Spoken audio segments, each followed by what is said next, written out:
Questions orales. Oral questions. Questions orales. Honorable Leader of the Opposition. We say it my way, Fergus.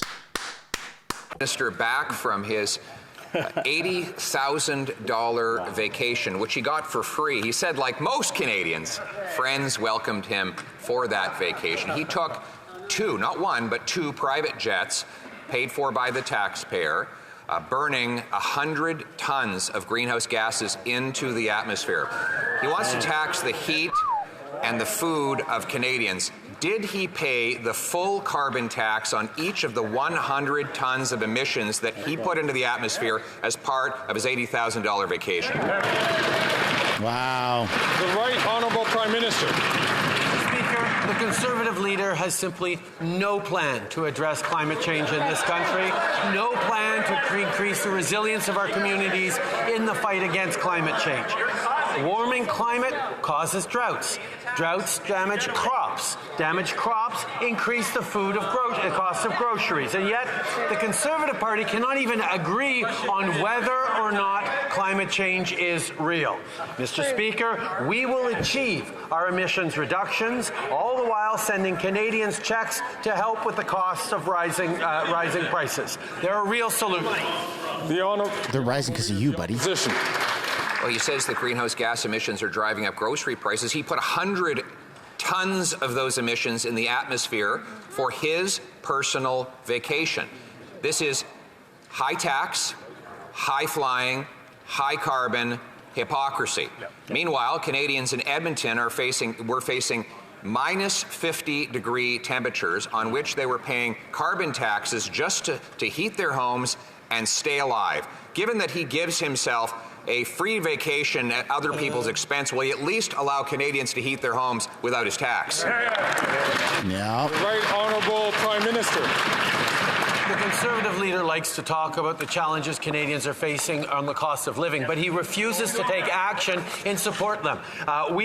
He chose to delay the passage of Bill C-59, which is also hurting his own caucus. That's right. Does the member for Battleford's Lloydminster now suddenly oppose maternity leave for adoptive parents? Surely the member for Cumberland Colchester won't back down on his advocacy to remove the GST on therapy and counselling services. Yeah. While the Conservative leader is muzzling his own caucus and putting himself first, we'll keep putting Canadians. The Honourable Leader of the Opposition. I don't think that was as powerful as he thought it was.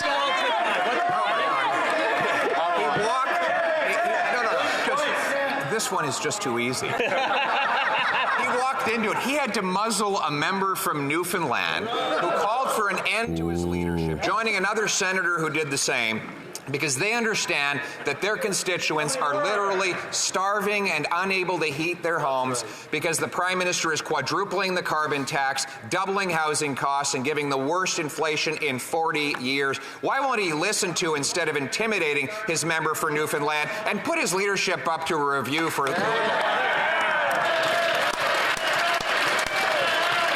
Right Honourable Prime Minister. Speaker, over the course of the fall, we've announced projects on housing that are going to create 500,000 new homes across this country over the year. We're working hand in hand with community leaders, with mayors. We're making sure that we're moving forward on the priorities that are facing Canadians. In terms of standing up for his caucus, the leader across the way will not even mention the fact that the person sitting 3 seats to his left dined with a far-right conservative German politician and wants to abolish the United Nations. Is abolishing the... He's still on that, eh? ...position of the Conservative Party of Canada. Oh, poor guy. Edmonton had to declare a housing and homeless emergency while the Conservatives are laughing about homeless people and a housing crisis. Toronto also had to declare one as well. Again, you'll hear the Conservatives laughing because they have no concern for people who are struggling with housing or homeless. Jagmeet talks and the whole freaking room goes crazy. And they don't get it. The Prime Minister doesn't get it. The Liberal Minister for Edmonton doesn't get it. And the 24 Liberal MPs in Toronto don't get it. Why does this government wait until before acting? He's lost his damn mind. Jusqu'à date, ça... To date, things were going quite well, but I would ask the members, the member for Edmonton West, the member for St. Margaret South Shore, please. Oh, he's got glasses on now. Don't speak unless the chair recognizes you. The Right Honourable Prime Minister. Use every tool at our disposal to address housing affordability. We meant it. The Minister of Housing recently announced that the post-secondary institutions can now access the apartment construction loan program for low-interest financing to build student housing. This builds on our work to find innovative and bold ideas to accelerate construction, including unlocking over 500,000 new homes through the Housing Accelerator agreements. More examples of the federal government in action. Very good. Jagmeet just looks so dumb. Doesn't get it. Quelle surprise. Le Premier What a surprise. The Prime Minister broke yet another promise. Then Rent eviction call off the coalition, you at a turd. high. Holy And yet smokes. He is refusing to tackle major investors like he promised. Why does the Prime Minister say one thing during the election campaign and then defend his friends' profits once elected? Why do you say one thing in your videos Right Honourable Prime Minister. and then you do another? Speaker, we are taking action on a number of fronts. So we're promoting the construction of housing and co-ops by eliminating the GST on construction. We're ensuring that more houses are built faster, working closely and directly with the municipalities. We're helping Canadians save to build a home with the tax-free savings account for the purchase of a first home. There's more work to be done. I invite all governments across the country to be bold with us to improve the cost of housing and the construction of affordable housing. From Regina Capel. The Prime Minister must still have sand in his ears from his Jamaican vacation. That must be why he can't hear the outcry from The most Canadians Andrew Scheer thing to say. carbon tax. While he was lining up at the all-inclusive, Canadians were lining up at food banks, and grocery prices jumped again, 38% higher than baseline inflation. Now, Common Sense Conservative Bill 234 will help bring prices down by taking the tax off of farm production. The only problem, Liberal senators gutted the bill. Yep. Will the government reject the Senate amendments so that the tax can come off and food prices can come down? Yes. There you go, big guy. The Honourable Deputy Prime Minister. Mr. Speaker, our government absolutely Sorry. understands that the housing Holy shit. and cost of living are challenges for Canadians. That is why we are aggressively working across the country to build more. I don't know what the fuck kind of reaction that was. Housing Accelerator Fund with more than 30 agreements in place across the country will lead to 500 new homes being built. I'm sorry. Speaker is Just seeing her face scared the shit out of me. Conservatives cut. They know how to cut, they don't know how to build. And what Canada needs right now is builders. Honourable member from Regina Capel. We'll cut the waste and sorry. mismanagement that's driving up inflation in the first place, like the infrastructure bank, like high-priced consultants, and like sending money to the Asian infrastructure bank to build projects overseas instead of here at home. Yeah. But the question was about the carbon tax and why the Prime Minister is so pathologically obsessed with it. He doesn't care that Canadians are going to food banks, or that mothers are watering down milk, or that seniors are skipping meals. He even sent one of his ministers to go bully Liberal senators into gutting the bill. So once again, will they reject the Senate amendments so that the tax can come off farmers and food prices can come down? Drop a W in the chat for Scheer. Deputy Prime Minister. He's up against a witch. You know, Mr. Speaker. Mr. Speaker. Let's talk about working families. Everyone knows those are crocodile tears. This is the party that has voted against early learning and child care, a revolutionary national program which is bringing down costs for hundreds of thousands of families across the country and allowing women to go to work.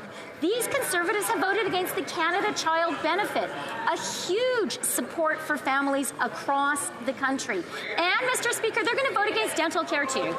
Excellent. Let's get up to 1,000 likes, folks. Let's get more people in here. It's an opportunity to help families.